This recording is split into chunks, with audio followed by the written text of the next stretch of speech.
Les députés de l'Assemblée législative de transition étaient en plénière ce lundi, session plénière consacrée à l'examen et à l'adoption de 2 projets de loi. Des lois qui autorisent le gouvernement à contracter des prêts pour la réhabilitation d'infrastructures routières dans les régions du centre, des hauts bassins et des cascades. L'ensemble des députés votants du jour ont approuvé les projets de loi, nous disent Konsoun Koulibaly et Jacques Lamissa Tarpaga. À l'unanimité, les 68 députés votants ont adopté 2 projets de loi portant accord de prêt pour la réhabilitation d'infrastructures routières dans plusieurs régions du Burkina.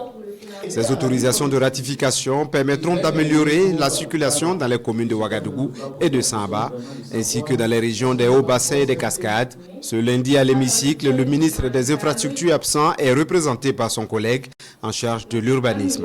Concernant la voie Bobo-Banfora, frontière de la Côte d'Ivoire, comme vous savez, c'est une route qui a été construite il y a beaucoup d'années.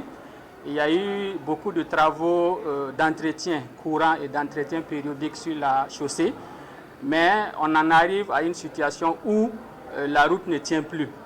Et donc ça nécessite une réhabilitation, donc une reconstruction carrément de sa structure de chaussée, voilà, pour lui permettre d'être adapté au trafic actuel. Il y a la jonction, la section Banfora-Orodara, qui une fois bitumée également va soulager les populations de cette zone-là, frontalière avec le Mali et puis la Côte d'Ivoire. Donc pour la sortie est de la ville de Ouagadougou, donc l'élargissement de la RN4, et comme vous savez, toutes les sorties de la ville de Ouagadougou constituent véritablement des sources de préoccupation pour les populations.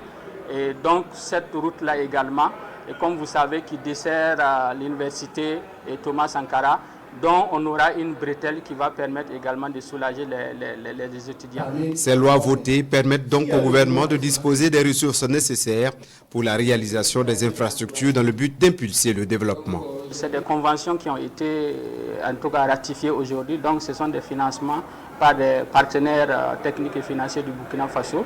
Donc que ce soit la route Bobo-Banfora et également la sortie ici. Donc ce sont les partenaires comme la BOAD qui accompagnent ces routes et également la Banque islamique de développement. Donc le Burkina, également l'État burkinabé a une contribution, une quote-part à ces financements-là, mais c'est essentiellement des financements des partenaires techniques et financiers. Le montant global des différents projets s'élève à près de 350 milliards de francs CFA. L'adoption de la loi de révision constitutionnelle prévue ce jour a été reportée à une date ultérieure en raison du calendrier du gouvernement, a indiqué le président de l'Assemblée législative de transition.